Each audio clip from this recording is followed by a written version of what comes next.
Hello students, आज हम लेके आए हैं प्रश्नावली 3 कक्षा 10 विषय गणित। तीसरी प्रश्नावली है बहुपद, जिसके बारे में हम सामान्य जानकारी लेते हुए आगे बढ़ते हैं। देखो, सबसे पहले हम बात करते हैं बहुपद और बहुपद की परिभाषा। देखो, परिभाषा क्या होती है? चर चर यानी कि एक्स वाई जेड आदि, अचर यानी गिनतियां हो जाती है, हमारी संख्या हो जाती है, और चर के गुणांक, चर गुणांक जैसे एक्स वाई जेड के गुणांक होते हैं जो संख्या में, तथा उनकी ऋणोत्तर घात। ऋणोत्तर घात का मतलब हो गया एक बढ़ते क्रम में या घटते क्रम में घात होना, घटते क्रम में घात होना, और उनके जोड़ करें, घटाव करें या गुणन की क्रिया वाले जो बीज गणितीय व्यंजक होते हैं उनको बहुपद कहा जाता है। जैसे देखो, x square minus 4x plus 7, तो इसमें चर राशि कौन है? X x. अचर राशि कौन है? जैसे 7 है, ठीक है। और चर के गुणांक क्या? देखो, एक्स गुणांक क्या है यहाँ पे? 4। यहाँ पूछे तो यहाँ क्या होगा? 1। तो ये क्या हो गए? चर हो गए, अचर हो गए और चर के गुणांक। और देखो ऋणोत्तर घात, देखो पहले 2 घात आई, फिर 1 घात, फिर 0 घात, इस प्रकार। तो ये क्या हो गए? बहुपद के उदाहरण। नोट देखो बेटा कि निम्न व्यंजक वाले बहुपद नहीं होते, सभी बहुपद नहीं होते हैं, उनमें कुछ कमियां हैं। देखो, पहला तो ऐसा व्यंजक जिसमें ऋणात्मक चिन्ह वाले घातांक हो, जैसे कभी -2 -5 अकेला अकेला, तो ये बहुपद नहीं है। कोई भी पद, क्या? कोई भी पद जो किसी चर जैसे एक्स वाई जेड से क्या हो रहा हो? विभाजित हो रहा हो, भाग जा रहा हो, जैसे 1/x, 2/x plus 1, 3/x plus Y, तो ये भी एक बहुपद नहीं है। तीसरा, कोई भी भिन्न वाला घातांक, भिन्न वाला घातांक से मतलब हो गया ये रूट का आ गया, और रूट का मतलब होता है बट्टे में घात दर्शाना। रूट एक्स को किस में दर्शाएंगे? 1/2 में। तो जिसकी घात बट्टे में आ रही हो या इस प्रकार रूट में हो या बट्टे में हो, उसको भी हम बहुपद नहीं कह सकते। अब बात करते हैं हम बहुपद की घात की। किसकी? बहुपद की घात की। मान लीजिए हमने, यदि हमारे पास कोई एक बहुपद है px, px क्या है? एक बहुपद है, तो उसमें चर राशि क्या है? x। क्या है? x। तो x के बहुपद px में, उस x वाले बहुपद px में जो x की उच्चतम यानी सबसे बड़ी घात हो, क्या कहते हैं? बहुपद की घात। जैसे देखो, x square plus x plus 1 में बहुपद की घात क्या है? 2, क्योंकि उसमें सबसे बड़ी घात क्या है? 2। अगला देखो, x प्लस 2 में बहुपद की घात कितनी है? 1, क्योंकि x की सबसे बड़ी घात कितनी है? 1। x की घात 3 plus 2x square plus 3x plus 2 में बहुपद की घात कितनी है? 3, क्योंकि इसमें सबसे बड़ी घात है 3। ये तो बहुपद की घात हो गई, ठीक है। आगे चलते हैं। हाँ जी, आगे तो इस कड़ी में हम आगे चलते हैं और देखते हैं। देखो, आगे चलते हैं तो हम अगला जो हमारा टॉपिक है वह है रैखिक बहुपद। रैखिक बहुपद, रैखिक बहुपद क्या होता है? ऐसा बहुपद जिसकी उच्चतम घात कितनी हो? 1 हो, उसे रैखिक बहुपद या एक घातीय बहुपद कहते हैं। जैसे देखो, हमने कुछ एग्जांपल लिए, x प्लस 2, 3x प्लस 5, तो इन सब में x की घात की वैल्यू कितनी है? 1। और जो रैखिक बहुपद होता है, इसका वास्तविक रूप होता है ax plus b, ax plus b, जहां पर a नॉट इक्वल टू क्या होता है? 0, यानी b का मान 0 हो सकता है लेकिन a का मान 0 नहीं होगा। आगे बात करते हैं हम द्विघातीय बहुपद की। द्विघातीय बहुपद देखो क्या है? ऐसा बहुपद जिसकी उच्चतम घात कितनी हो? 2 हो, जिसकी उच्चतम घात कितनी हो? 2 हो, उसे क्या कहेंगे? द्विघातीय बहुपद कहते हैं। जैसे देखो, 3x square plus 4x plus 5, तो यहां पर बड़ी घात है वो कितनी है? 2 है। अब देखो, जो द्विघातीय बहुपद होता है उसका जो वास्तविक रूप होता है वो होता है ax square plus bx plus c, जहां a नॉट इक्वल टू 0 है। आगे चलते हैं, अगला है त्रिघातीय बहुपद। क्या? त्रिघातीय बहुपद, ऐसा बहुपद जिसकी उच्चतम घात 3 हो, जैसे x की घात 3 प्लस 3x की घात 2 प्लस 2x प्लस 1, ठीक है साहब। तो इसमें x की बड़ी घात कितनी है? 3। अब इसका जो वास्तविक रूप होता है वो होता है ए एक्स की घात 3 plus b x square plus c x plus d, जहां पर ए नॉट इक्वल टू 0 है। अगला टॉपिक आता है हमारा बहुपद का शून्यक। क्या आता है? बहुपद का शून्यक। तो देखो बहुपद का जो शून्यक होता है वो क्या होता है? एक वास्तविक संख्या के, हमने कोई वास्तविक संख्या के ली जो किसी बहुपद px का शून्यक कहलाती है। कब कहलाती है? कि इस k का मान इस बहुपद में रखने पर क्या प्राप्त हो? 0। तो p के बराबर क्या होना चाहिए? 0। देखो हमने एक एग्जांपल लिया है, हमने एक बहुपद लिया px, x square minus 3x minus 4। तो हमने x बराबर क्या रखा? सॉरी -1 रखा। क्या रखा? -1। तो -1 रखने पर जहां जहां x है वहां वहां -1 रखा और इसको हल किया तो -1 का वर्ग प्लस माइनस माइनस प्लस 3 एकम 3 और 4 काटने पर क्या आया? 0। देखो यहां लिखा हुआ है, अतः -1 बहुपद बहुपद बहुपद बहुपद बहुपद px का एक शून्यक है। तो जो x, कुल मिला के सीधी सी बात, किसी भी बहुपद में x की वैल्यू का मान ऐसा रखो जिसको उस बहुपद में रखने पर क्या प्राप्त होता हो? शून्य। क्या प्राप्त होता हो? शून्य। क्या कहलाएगा? शून्यक। क्या कहलाएगा? शून्यक। अब हम कुछ संबंध की पहचान करते हैं। द्विघाती बहुपद में और रैखिक बहुपद में शून्याकों गुणांकों के संबंध के बीच सत्यता की जो जांच करेंगे हम सवालों के अंदर। तो अगला टॉपिक उसका लेते हैं, जब तक इसको साफ करते हैं। ठीक है, इसी कड़ी में हमारे अगला टॉपिक देखो, अब हम पढ़ेंगे अगला कि रैखिक बहुपद के शून्यक और गुणांकों के बीच संबंध। तो रैखिक बहुपद क्या होता है? हमने मान लिया कि माना रैखिक बहुपद ax प्लस बी है और इसका एक शून्यक हमने क्या मान लिया? एल्फा मान लिया। तो एल्फा का मान होगा -b/a, यानी कि अचर गुणांक बटे में x का गुणांक। अब बात करते हैं द्विघाती बहुपद। तो द्विघाती बहुपद के शून्यकों और गुणांकों में संबंध।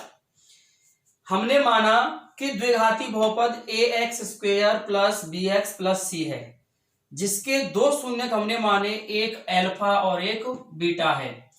तो शून्यकों और गुणांकों में निम्न संबंध होगा। क्या संबंध होगा साहब?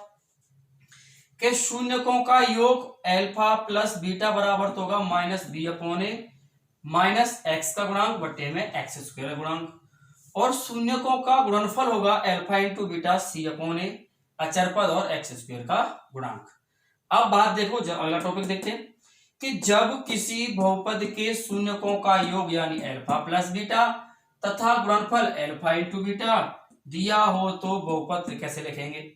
तो बहुपद याद करते हैं इस सूत्र से, px बराबर x square minus alpha plus beta x plus alpha into beta. इसे बस मान ही पुट करना है और सवाल हो जाएगा। तो चलो बच्चों प्रश्नावली स्टार्ट करते हैं। 3.1 मैं आपको 2 सवाल हल करके बताऊंगा। ठीक है, देखते हैं। देखो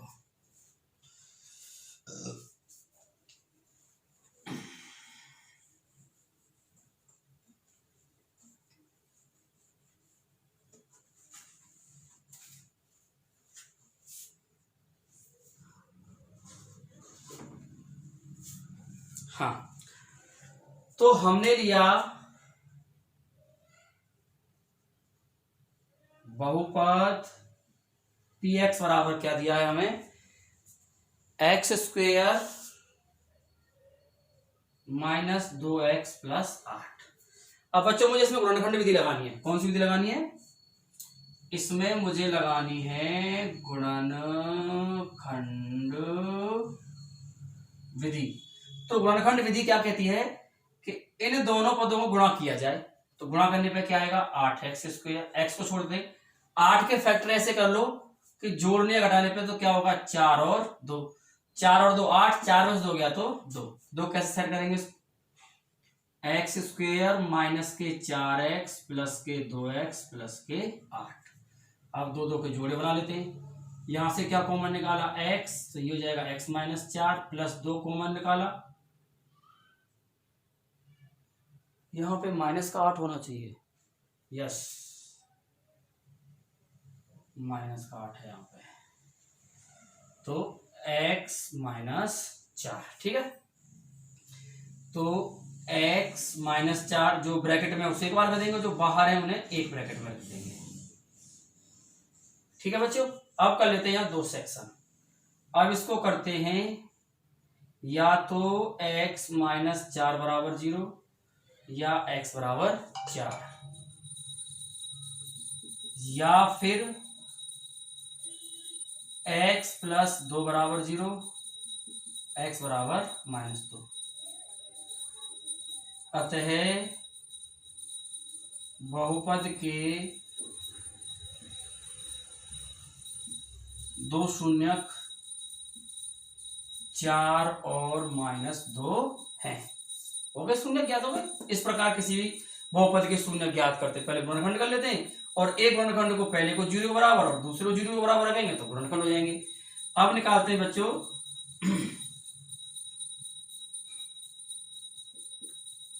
शून्यकों और गुणांकों के बीच संबंध की सत्यता की जांच। तो क्या लगाएंगे हम इसमें, फर्स्ट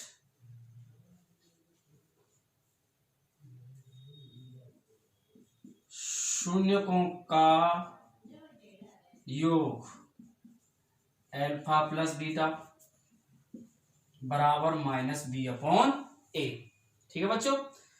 तो अल्फा, ये अल्फा है और ये बीटा है, तो जोड़ो साहब इनको, 4 प्लस माइनस 2 माइनस बी क्या था, x का गुणांक लिखा था ना, यहाँ लिखा था ना, जैसे कि ये तो होता है x का गुणांक और ये होता है x स्क्वायर का गुणांक। तो देखो x का गुणांक क्या है, यहाँ पर माइनस तो सूत्र में है, उसमें भी माइनस है, माइनस के 2, और x स्क्वायर गुणांक क्या है, कुछ नहीं है, तो 1 2 और 2 आ गया बराबर। अब सेकंड ज्ञात करेंगे,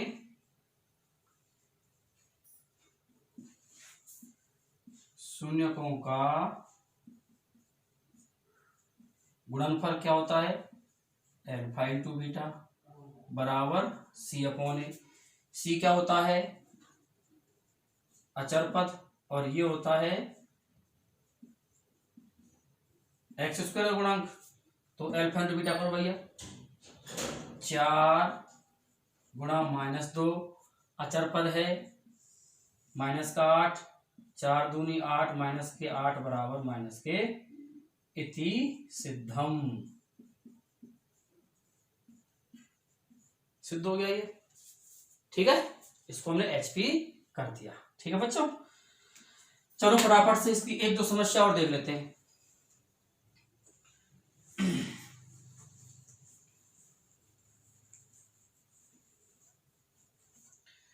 मान लो किसी बहुपद में आपको दे दिया px बराबर 3x स्क्वायर प्लस 6x, तो इसको कैसे हल करेंगे, इसमें कुछ नहीं करना, 3 तो है नहीं, इसमें यहीं पर कॉमन निकाल लेंगे। क्या कॉमन निकाल लेंगे, 3x, तो क्या बचेगा, x प्लस 2 बच गया। इस प्रकार के सवाल में इसमें अचर पद वाला पद नहीं है, सी वाला, तो क्या लगाएंगे साहब, तो इसमें क्या हो गया, गुणनखंड हो गए। अब यहीं पर लगा देंगे, इसमें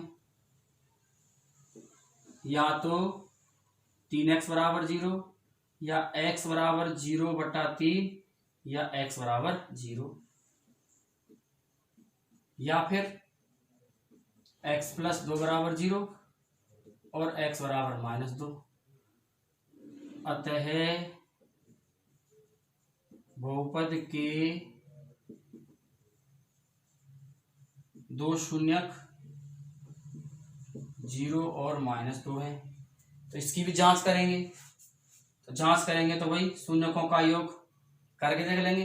अब चूंकि इसमें अचर पद नहीं है यहाँ पे c, तो c के स्थान पे क्या रख लेंगे, 0। सी के स्थान पर क्या रख लेंगे 0, किसके लिए जांच के लिए।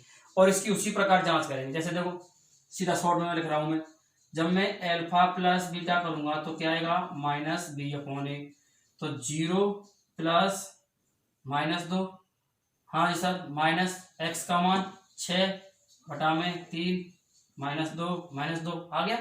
अब इसका करेंगे हम अल्फा इंटू बीटा, विधि पूरी पहले तरह करनी है भाषा के साथ में, शॉर्ट में समझा रहा हूँ, ठीक है। अब इसमें करेंगे अल्फा इंटू बीटा, तो 0 गुणा -2, ये क्या हो जाएगा सी अपॉन ए। अब देखो सी वाला पद है ही नहीं यहाँ पे, ए बी सी, सी नहीं है तो सी का मान 0/3, 0 बराबर 0 हो गई जांच। ठीक है, अगला देखो इसमें एक और क्वेश्चन है इसमें। अब देखो मान लो इसमें दे दिया कि पी एक्स बराबर x² प्लस 5, ये दे दिया, क्या दे दिया x² 5। अब इसको हम देखो कैसे करेंगे कि हम मान लेंगे माना पी एक्स बराबर 0, पी एक्स का मान क्या दिया है साहब x² प्लस 5 बराबर 0, ये जाएगा इधर, माइनस का रख लो इसको, किसका रख लेते हैं माइनस का, तो x² बराबर क्या हो जाएगा 5 और x बराबर क्या हो जाएगा इधर बेटा प्लस और माइनस के साथ क्या लग जाएगा रूट, अतः 2 शून्य क्या है, एक तो है √5 और दूसरा है -√5। ठीक है बच्चों, इसके 2 शून्य हो गए। अब इसकी जो जांच करेंगे, जांच क्या करेंगे, जांच में क्या लगाएंगे अल्फा प्लस बीटा, तो क्या आएगा साहब -b/a। ठीक है साहब, जोड़ो 5√5 प्लस -√5। अब देखो b वाला पद नहीं यहाँ पे, x² वाला है, अचर पद है, x वाला नहीं है, तो ये क्या हो जाएगा 0/1। 5 से 5 कट गया, क्या बचा 0 बराबर 0। अब इसकी गुणा करें अल्फा इंटू बीटा सी अपॉन ए, करो साहब 5 इंटू -√5 सी का मान कितना है -5/1, 5×25 -√25 -5, 25 का वर्गमूल कितना ले लेगा 5, हो गया ना, कर सकते हैं आराम से। ठीक है, अब फटाफट से देखते हैं एक बहुपद लिखना, जब मुझे अल्फा प्लस बीटा और अल्फा इंटू बीटा का मान दिया हो तो बहुपद लिखना।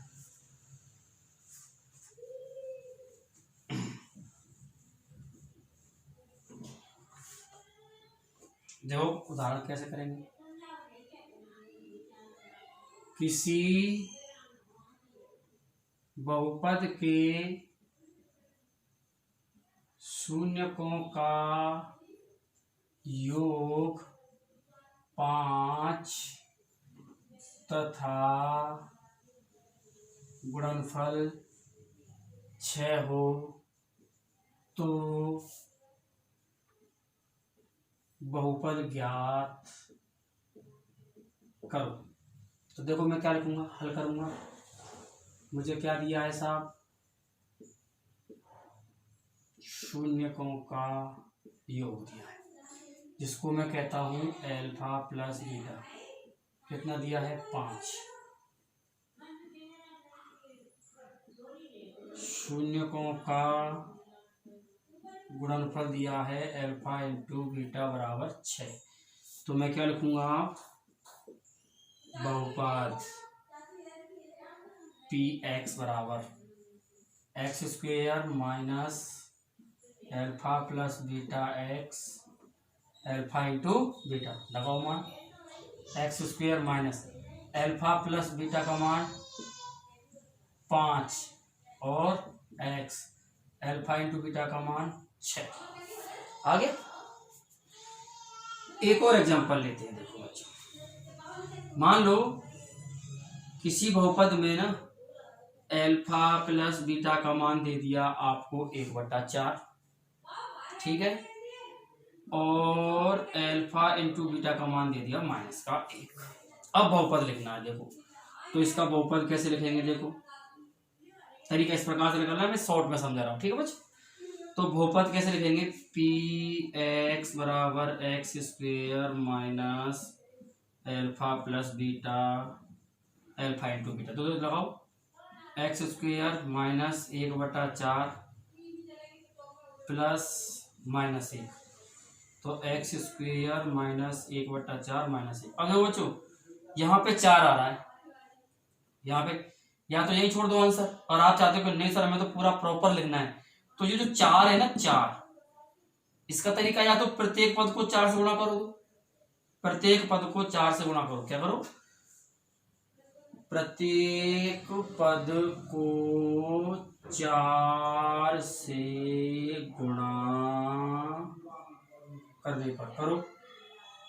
तो देखो 4x स्क्वेयर माइनस 4 गुणा 1/4 एक्स माइनस 4 गुणा 1, तो ये तो कट गया, क्या बन जाएगा 4x स्क्वेयर माइनस 1 एकम 1 मतलब x और 4 एकम 4, ये बना। या तो ये बना ऐसे गुणा करने पर, या फिर जहां बट्टे में है उस वहां से हटा दो और जहां नहीं है वहां उनमें गुणा कर दो। तो क्या कर दूंगा मैं, 4x स्क्वेयर, x को 1 से गुणा किया तो x और 4 एकम 4। ठीक है बच्चों, आ गया समझ में। तो इस प्रकार हम सारे सवालों के समाधान हल कर सकते हैं। प्रश्नावली 2.1 कंप्लीट हल हो जाएगी हमारी। आप लोगों को मेहनत करनी है, फिर भी कोई समस्या हो कमेंट करना। ठीक है बच्चों, धन्यवाद।